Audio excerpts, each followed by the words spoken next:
Shalom, selamat pagi saudara-saudara yang terkasih. Selamat datang kembali dalam program Renungan Pagi Spiritual Life. Perenungan kita hari ini masih melanjutkan pembacaan kita kemarin, yaitu diambil dari Kisah Para Rasul pasal 8 ayat 26 sampai 40 dengan judul perikop Sida-sida dari Etiopia. Demikian firman Tuhan.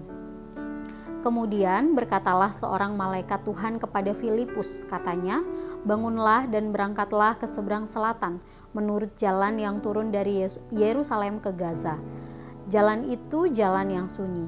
Lalu berangkatlah Filipus, adalah seorang Etiopia, seorang sida-sida, pembesar dan kepala perbendaharaan Sri Kandake, ratu negeri Etiopia, yang pergi ke Yerusalem untuk beribadah.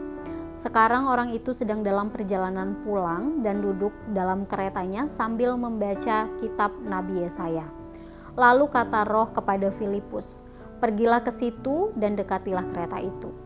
Filipus segera ke situ dan mendengar sida-sida itu sedang membaca kitab Nabi Yesaya.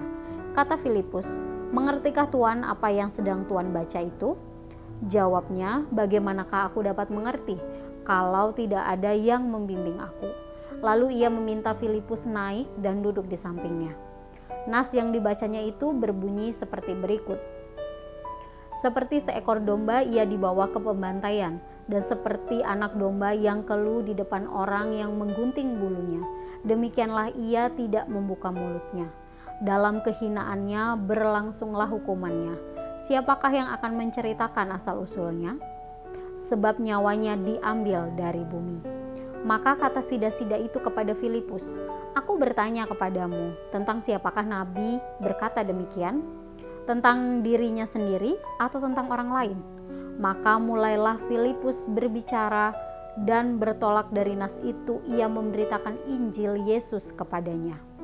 Mereka melanjutkan perjalanan mereka dan tiba dari situ tempat yang ada air. Lalu kata sida-sida itu, "Lihat, di situ ada air. Apakah halangan jika aku dibaptis?" Sahut Filipus, "Jika Tuan percaya dengan segenap hati, boleh."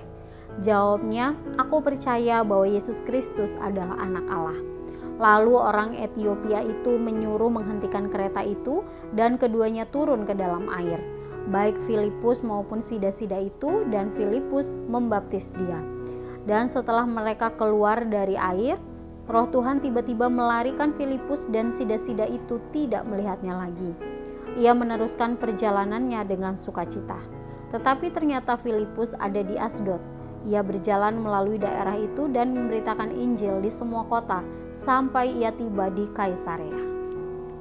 Saudara yang terkasih, dalam perikop yang sudah kita baca, diceritakan tentang seorang sida-sida dari Etiopia yang percaya kepada Kristus dan memberi diri dibaptis.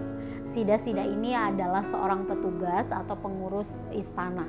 Dia menjabat sebagai kepala perbendaharaan. Nah, ia bertobat dan percaya pada Yesus melalui pemberitaan Injil yang dilakukan oleh Filipus. Saat itu Allah memberikan perintah kepada Filipus melalui malaikat yang menunjukkan bahwa ia harus pergi ke arah selatan menuju jalan yang turun dari Yerusalem ke Gaza.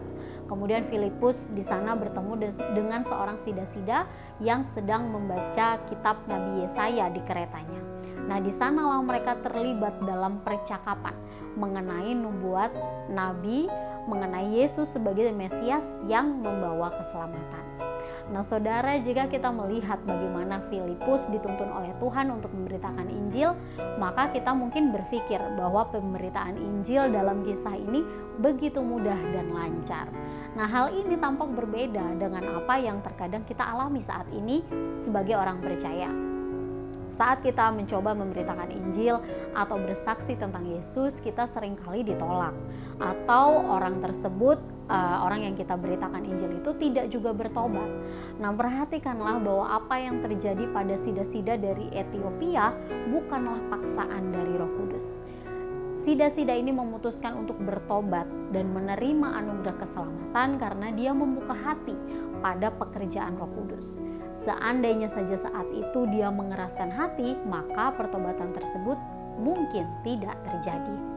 Saudara, jika selama ini kita sudah berusaha memberitakan Injil atau bersaksi tentang Yesus, tetapi belum menghasilkan apa-apa, maka jangan menyerah dan berputus asa, karena pertobatan bukanlah bagian kita. Karya Roh Kudus dalam membimbing seseorang menuju pertobatan dapat bekerja jika orang tersebut membuka hati. Oleh karena itu, mari kita menyadari bahwa bagian kita adalah terus memberitakan Injil dan bersaksi tentang Yesus. Saudara, marilah kita mengambil waktu sejenak untuk merenungkan firman yang baru saja kita dengar.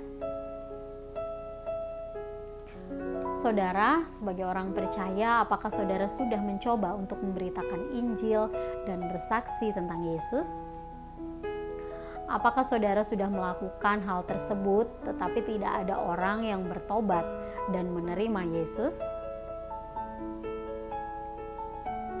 Jika saudara belum mencoba untuk memberitakan Injil dan bersaksi tentang Yesus, maka marilah mendoakan hal tersebut dan meminta kekuatan dari Allah sehingga saudara dikaruniai keberanian untuk melakukannya.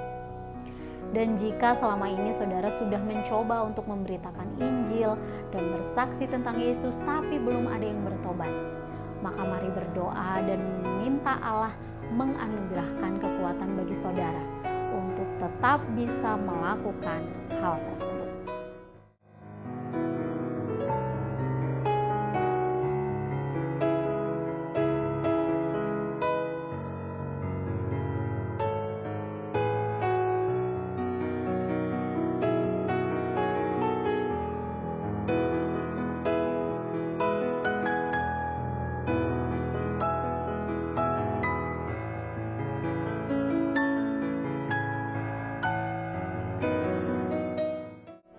Demikian renungan kita, mari kita berdoa.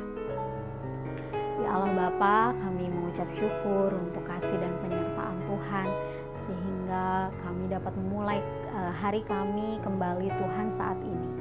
Ya Tuhan, kami juga bersyukur untuk kebenaran firman Tuhan yang mengingatkan kepada kami bahwa tugas kami sebagai orang percaya adalah memberitakan Injil kepada semua orang dan juga menjadi kesaksian yang hidup tentang Yesus yang ada dalam kami. Ya Tuhan, ampuni kami selama ini jika kami belum mendapat keberanian untuk melakukan hal itu. Tolong kami Tuhan agar kami dapat melakukan tugas kami sebagai orang percaya dalam kehidupan sehari-hari.